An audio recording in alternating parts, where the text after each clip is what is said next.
Estimado público asistente, nos complacemos en anunciar la segunda llamada. Segunda. Hola, hola. Muy buenos días, tardes, noches, madrugadas. Quien quiera que sea que se encuentre al otro lado escuchando. Queridos gatos locos, a lo largo de las semanas, de cada semana, leo un sinfín de cuentos de un sinfín de autores y autoras y, como podrán imaginar ya, la gran mayoría pasa, al menos para mí, con pena y sin gloria. Algunas veces, cuando finalmente llego al cuento que más tarde elegiré y grabaré, ya he perdido el ánimo, la emoción de leer, la esperanza. Cada día más voy comprendiendo que esto es parte del proceso de construcción de este rinconcito sonoro y voy encontrándole su puntito dulce, porque podrán imaginar encontrar el cuento tras días y días de lectura, muchas veces monótona y aburrida, es siempre un enorme placer y un bálsamo que, de manera automática, subsana las pérdidas y engendra nuevas esperanzas. Podríamos decir que a lo largo de las semanas mi amor por los cuentos está, como el ave fénix, constantemente muriendo y renaciendo, cada vez con mayor ímpetu, pero también cada vez más pulido, más quisquilloso, más filoso, más profundo. La autora que compartiré con ustedes el día de hoy y el renacer que viví de su mano fue no solo sobremanera agradecible, sino grandemente disfrutable. De primera mano elegí este cuento porque la primera lectura que hice del mismo despertó en mí una emotividad intensa y eso me bastó. Tras la segunda, la tercera, la cuarta, la quinta, la grabación y las horas de edición, me di cuenta que, además de esa intensa emotividad del primer contacto, este cuento ofrecía, como casi todo en el arte, distintas capas de interpretación y eso me hizo amar aún más el encuentro. Como podrán notar, este viaje se vuelve inevitablemente, y qué bueno que así sea, cada vez más personal. Y digo qué bueno que así sea porque siempre he creído y defendido que una de las consecuencias más bellas del arte es el encuentro humano, tanto el encuentro de uno mismo a través del arte de otros, como el encuentro con esos otros.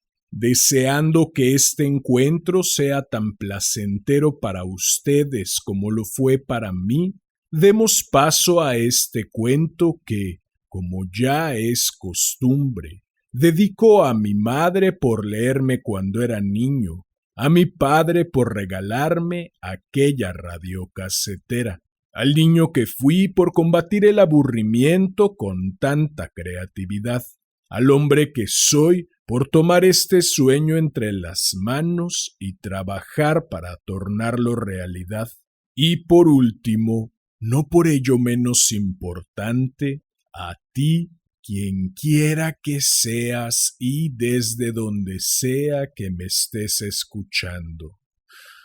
Ha llegado la hora de correr el telón y de que empiece la función. Estimado público asistente, Damián Sastre presenta Los chicos juegan en el jardín de Ariadna Castellarnau. Esta es tercera llamada. Tercera. Comenzamos.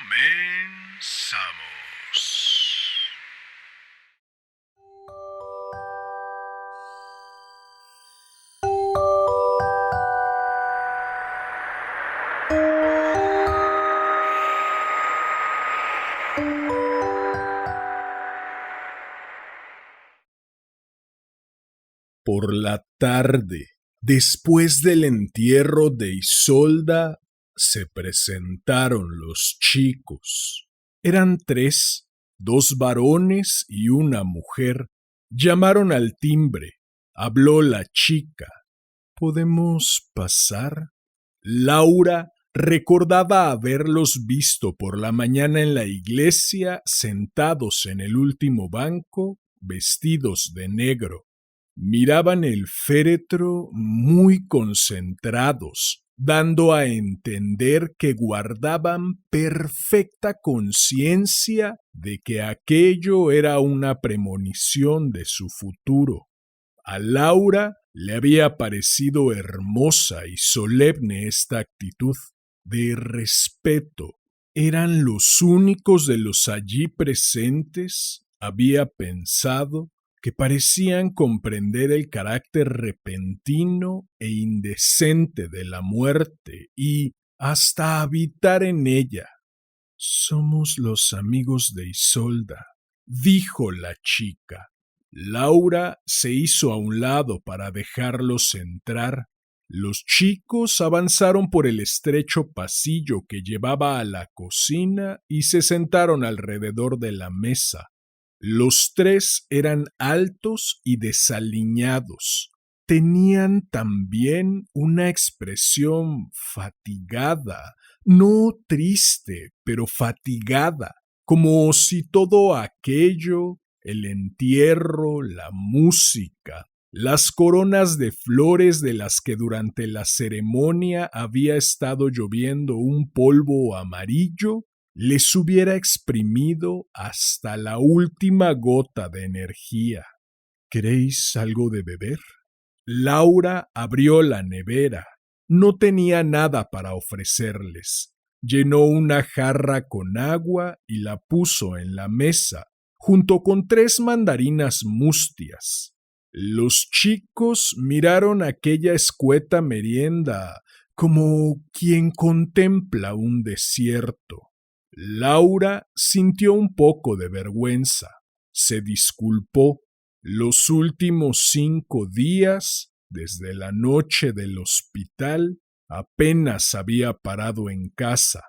La chica sacó entonces de su mochila 3 latas de cerveza y una bolsa de patatas fritas. Venían provistos, dijo.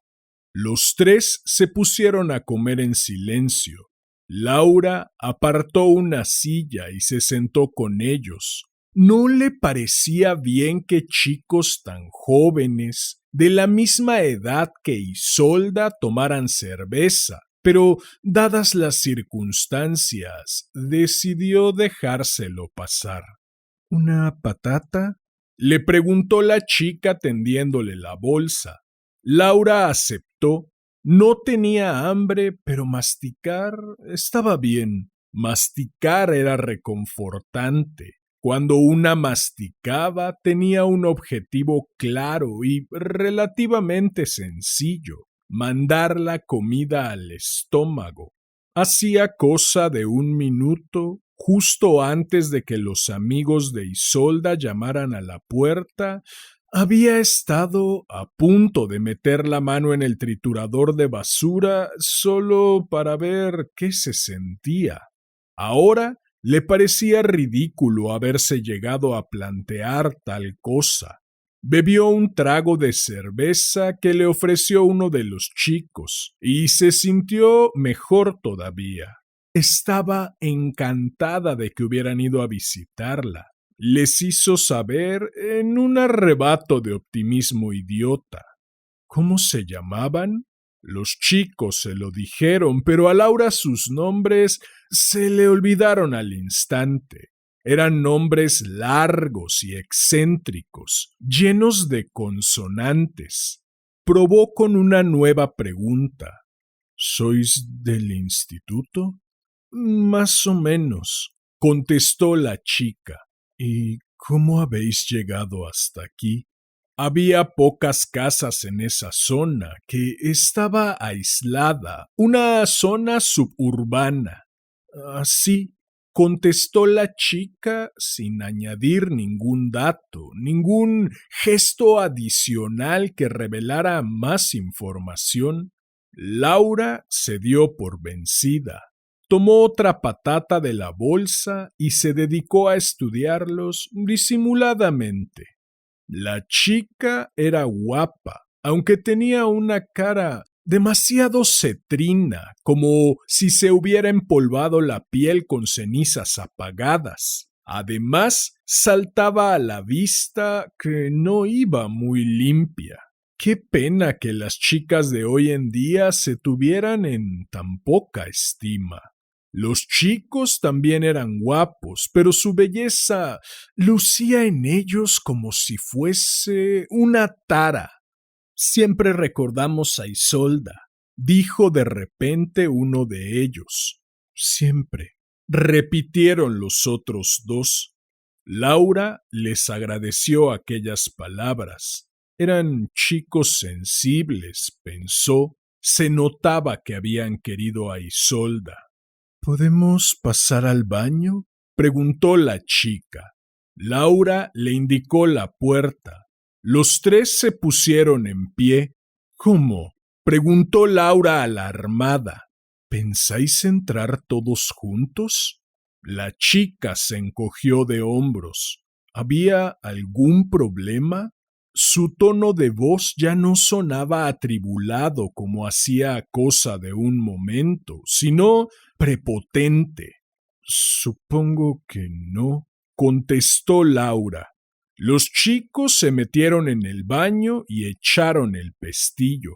Laura los oyó moverse al otro lado de la puerta y le pareció que revolvían los cajones y el armario donde guardaba el papel higiénico. Un potente chorro de pis profanó la casa. Luego vino una carcajada, un jadeo. Ya basta, se dijo Laura. No tenía por qué aguantarlos. ¿Eran acaso sus hijos? Fue a llamar a la puerta y el runrún de movimientos y susurros se interrumpió de golpe, salvo el chorro de orina que siguió cayendo hasta diluirse en un goteo. Aquello era muy molesto. De un manotazo barrió las latas de cerveza a medio beber de la mesa y las echó al cubo de la basura junto con la bolsa de patatas fritas. Cuando los chicos salieron del baño, les dijo: «Es tarde, mejor marchaos. Antes queremos ver su cuarto», dijo la chica. Laura negó con la cabeza. De ninguna manera. Estaba cansada.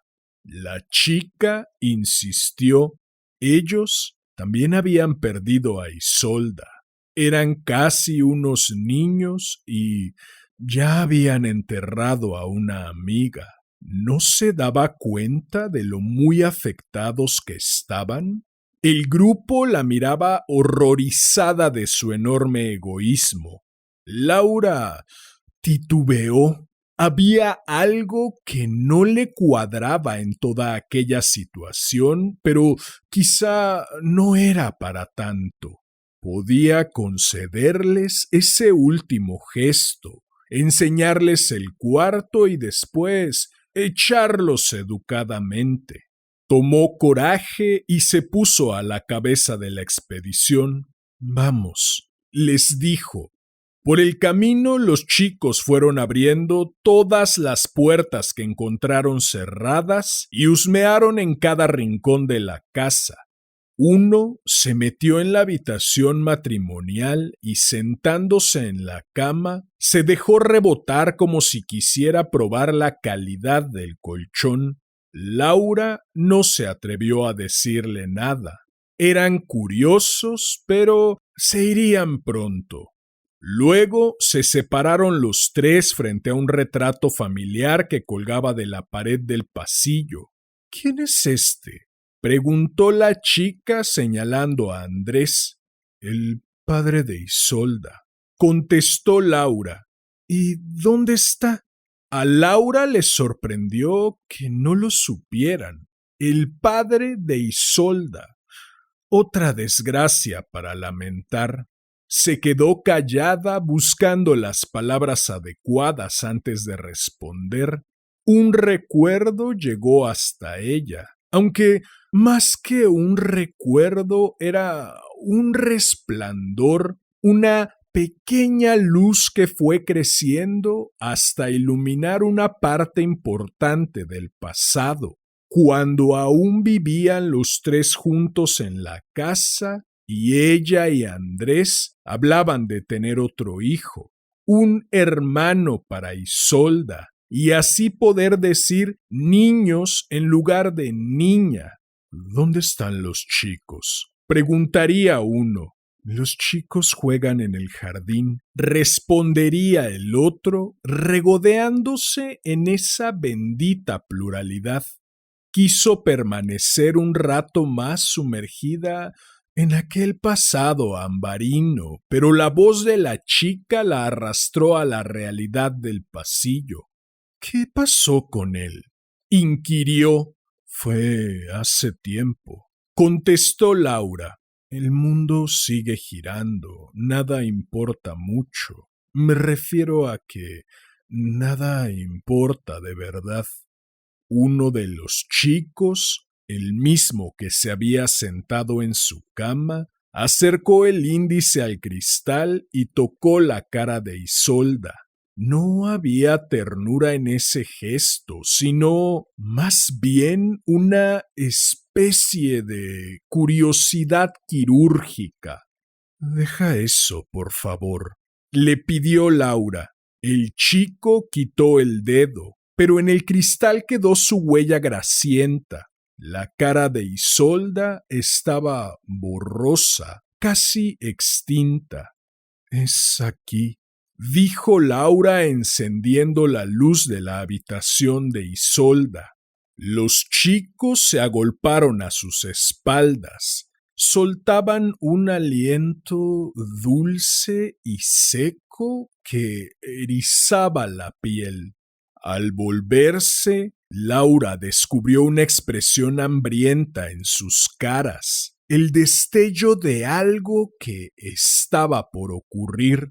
Instintivamente trató de cerrar la puerta y echarlos hacia la cocina, pero la chica dio un paso hacia el interior del cuarto y los otros dos la siguieron. No había nada que pudiera hacer para revertirlo. Ahora estaban allí, plantificados en la habitación de Isolda, con las manos en los bolsillos de sus pantalones, embebiéndose del silencio de la cama, la silla y el escritorio vacíos. Laura fingió acomodar algunos objetos. Empezaba a inquietarse. No le gustaba la apariencia de esos chicos. El que había tocado la foto llevaba algo en el bolsillo de su camiseta. Un peine violeta. El peine violeta de Isolda que estaba en el baño pequeño. A Laura le pareció increíble. Quizá el chico lo había tomado prestado. Dame eso, le pidió Laura. ¿El qué? El peine. El chico fingió un gesto sorprendido y se palpó la ropa. ¿Qué peine?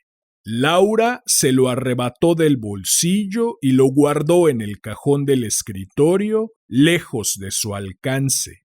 La chica, mientras tanto, había abierto el armario y fisgaba en el interior.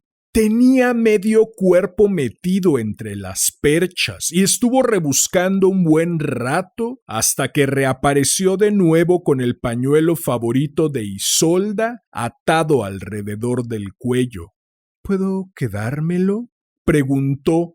Debajo de la camiseta llevaba remetidas otras cosas, prendas que había acogido del armario y que asomaban y henchían su vientre como si estuviera embarazada. Te he preguntado si puedo quedármelo, insistió. Laura empezaba a sentirse derrotada. La situación no era esperanzadora. Eran 3 contra 1. Si la intención de los chicos era desvalijarla, nada podía hacer para impedírselo. En algún lugar de la casa sonó su teléfono móvil. Laura dejó que llamaran. ¿No contestas? Puede ser importante, dijo uno de los chicos. Nada era importante.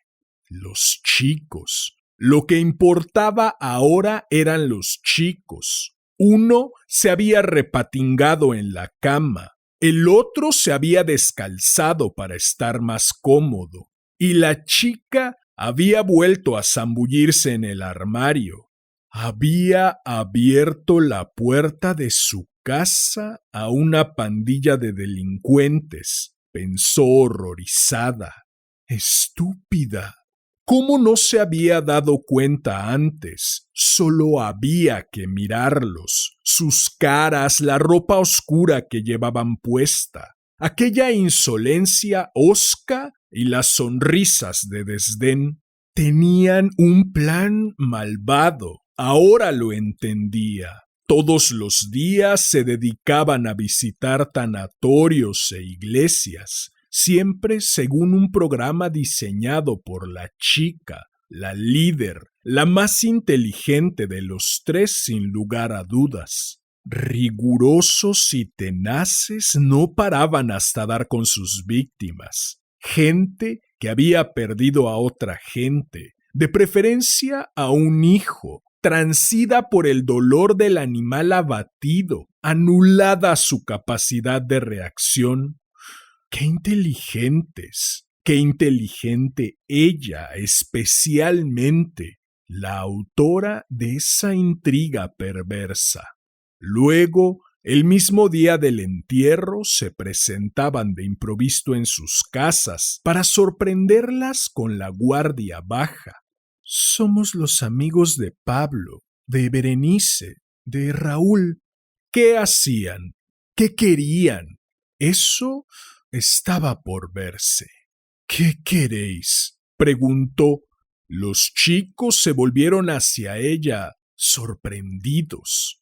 Estamos aquí por Isolda, dijo la chica. Llevaba puesta la chaqueta de invierno de Isolda y una mini vaquera encima del pantalón. ¡Mentira!, gritó Laura. En ese momento oyó voces afuera y al mirar por la ventana vio unas siluetas extrañas moviéndose en la penumbra exterior. Empezaba a anochecer. Era tarde ya, pero aún así era imposible dudarlo. En su jardín había otros chicos como los de la casa y estaban pisoteando las hortensias y las plantas de zanahoria. ¿Quiénes son?, atinó a preguntar. Más amigos de Isolda, contestó la chica. Laura negó con la cabeza. No los había visto en su vida. A ninguno de ellos. Impostores, mentirosos, ladrones. ¡Fuera! ¡Fuera! No somos pájaros para que nos espantes así, habló el que se había echado en la cama. Ahora estaba debajo de la frazada, tapado hasta el cuello. Justamente eso eran, pájaros, pájaros de rapiña. Laura estaba temblando. El aire de la casa se había vuelto amargo y al otro lado de las ventanas, bajo el fulgor de la luna, todo parecía mortífero. Los parterres, los árboles y las sombras de los chicos. Anhelaba la proximidad de la mañana, el momento en que el sol despuntara barriendo al fin la pesadilla. ¿Cómo murió?, preguntó la chica. ¿Cómo murió?, repitió Laura mecánicamente. Sí, por lo general preferimos saber. Laura notaba su corazón húmedo y pequeño en el pecho. Las piernas le flaqueaban. Buscó un lugar en el que sentarse, pero el otro chico había ocupado la única silla del cuarto y no daba la sensación de estar dispuesto a cedérsela. Iba a caerse, se dijo. Iba a caerse delante de esos chicos y a saber qué harían con ella, especialmente los de afuera, los del jardín. ¿Accidente o enfermedad? Volvió a inquirir la chica. ¿Perdón? Ya me has oído. ¿Accidente o enfermedad? Accidente, contestó Laura. Fue un accidente. ¡Ah! Nos encantan los accidentes. ¿Hubo sangre? ¿Sangre? Sí, sangre y vísceras. No lo sé, supongo que sí. ¿Supones que sí? Y dinos una cosa más. ¿Estabas con ella o dejaste que le pasara sola? Afuera, los chicos armaban un ruido ensordecedor. Se habían puesto a aullar una canción lúgubre e incomprensible. Una canción hecha de rugidos y alaridos, como animales llamando a otros de su misma especie. ¿Cuántos eran? Daban la sensación de ser muchos, decenas de chicos en su jardín, tantos que no parecían ser reales. De vez en cuando alguno de ellos se acercaba trotando a la ventana y, haciendo visera con las manos, echaba un rápido vistazo de inspección al interior de la habitación. Luego regresaba a la oscuridad. En estas ocasiones, Laura vislumbraba una cara sudorosa y excitada. Salvaje era el adjetivo adecuado, aunque había otra forma de definir esos rostros, una mucho menos bondadosa. Entonces, volvió a inquirir la voz de la chica. ¿Nos vas a contar cómo ocurrió? Laura negó con la cabeza. Se sentía mareada, ebria de espanto. Había perdido por completo el control de la situación y no era más que una marioneta a la que obligaban a bailar. Pensó en varias posibilidades de fuga, pero ninguna le pareció factible. Al final es imposible escapar del sufrimiento, pensó. ¿No quieres compartirlo con nosotros, los amigos de Isolda? De verdad, nos encantaría escucharte, dijo la chica. El teléfono volvió a sonar. Laura hizo un movimiento como de querer ir a cogerlo, aunque era consciente de que no le daría tiempo ni de llegar a la puerta. Miró a su alrededor y se sintió atrapada. Tenía tanto miedo que podía romperse en añicos. Pero lo peor no era esto. Lo peor no eran los chicos, ni los gritos, ni los otros gritos aún lejanos que se oían por respuesta, anunciando la llegada de más intrusos. Lo peor era la certeza de no tener a nadie a quien comunicarle sus temores sobre lo que iba a ocurrir esa noche. Estaba absolutamente sola.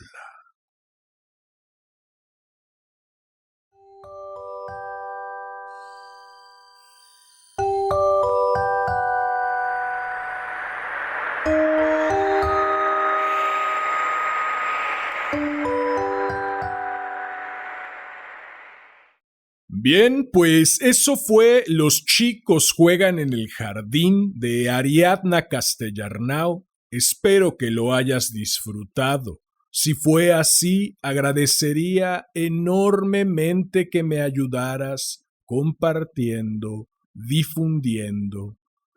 Vale. Al inicio hice mención muy de pasada acerca de las capas de interpretación que encontré en este cuento.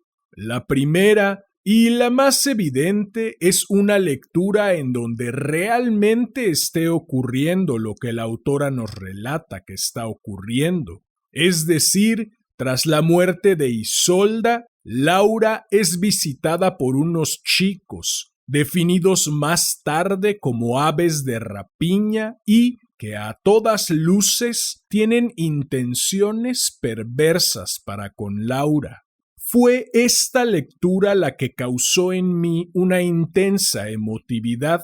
Además, me hizo pensar, con lo mucho que me gusta hilar, en una gran película de un gran director austriaco, el maestro Michael Haneke. La película en cuestión, Funny Games, guarda un claro paralelismo con parte de la trama del cuento del día de hoy. Si lo disfrutaste, seguro disfrutas la película, así que puedes tomar esto como una recomendación. La segunda lectura, la menos evidente, es, como ya va haciéndose costumbre en este rinconcito sonoro, la psicológica.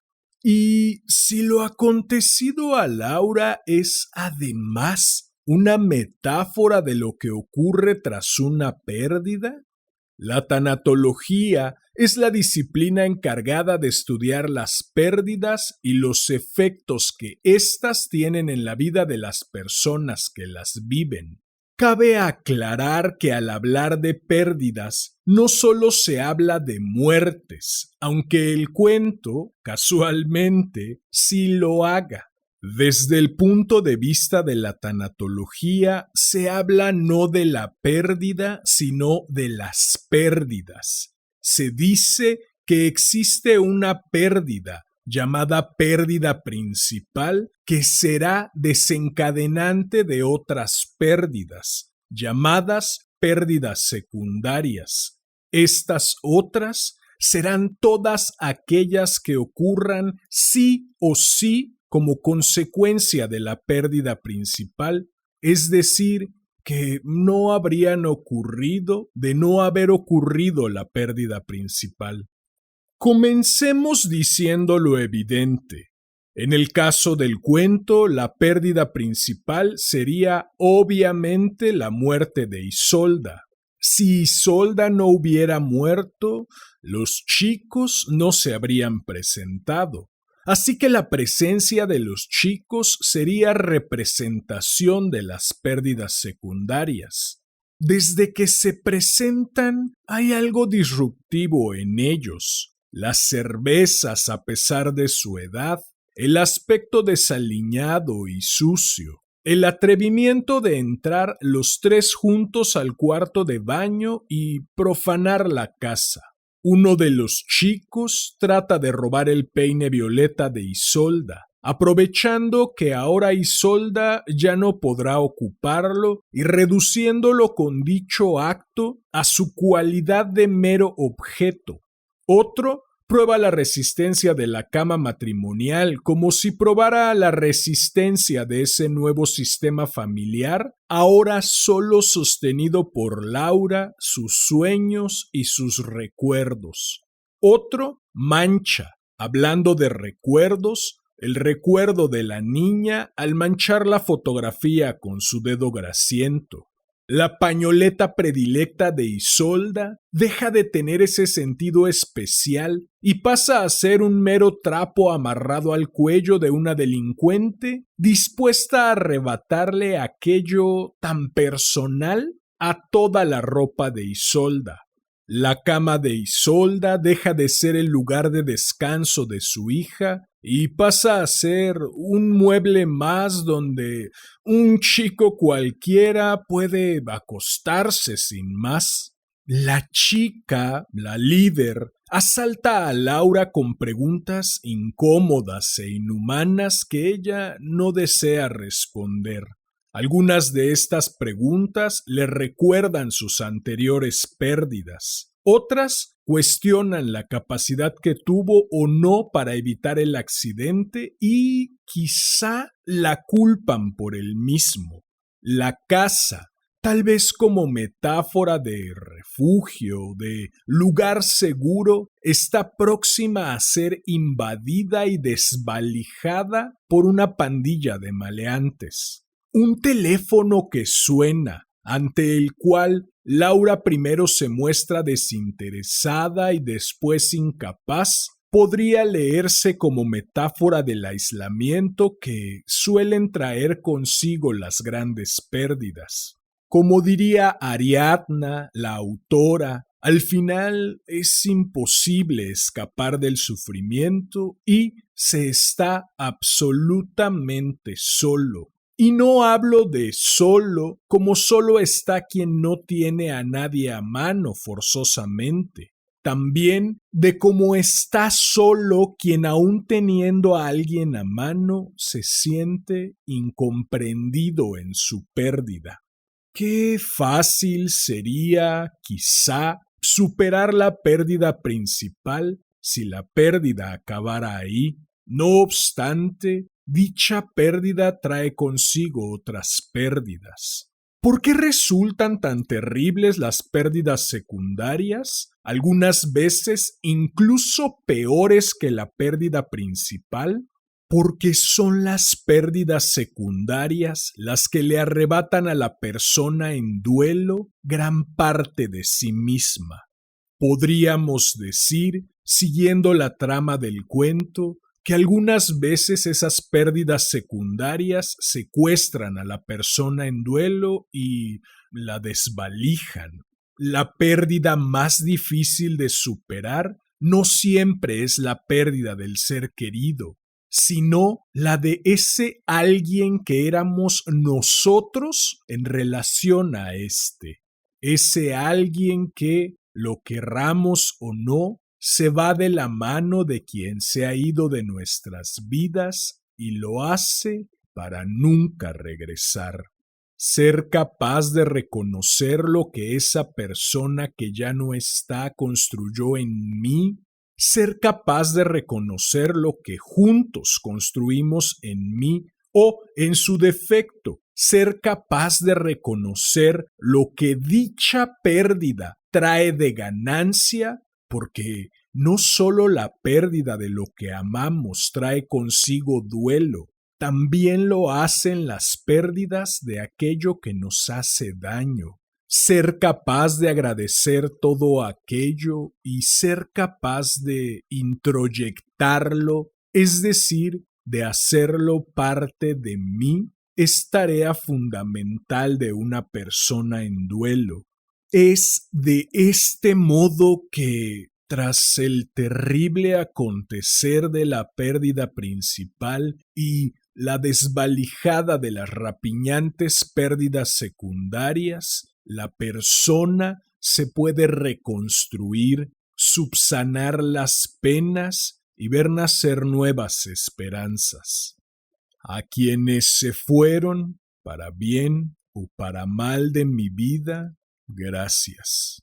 Por último, hay una tercera lectura, la más turbia de todas, creo yo, y si aquellos chicos realmente eran amigos de Isolda y Laura, muy a su pesar, no sabía realmente quién era su hija.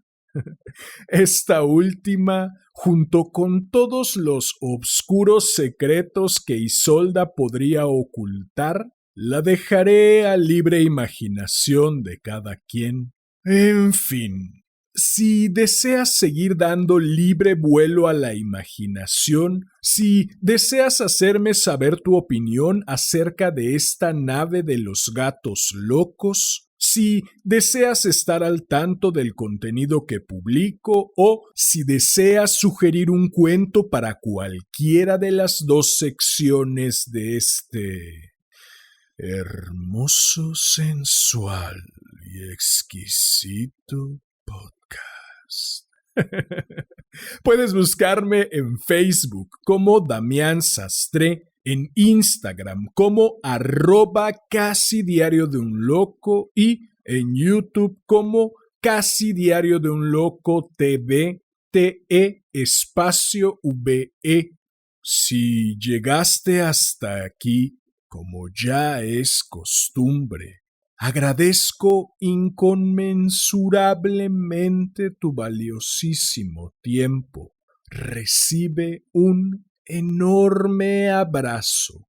Ten una excelente vida y hasta la próxima.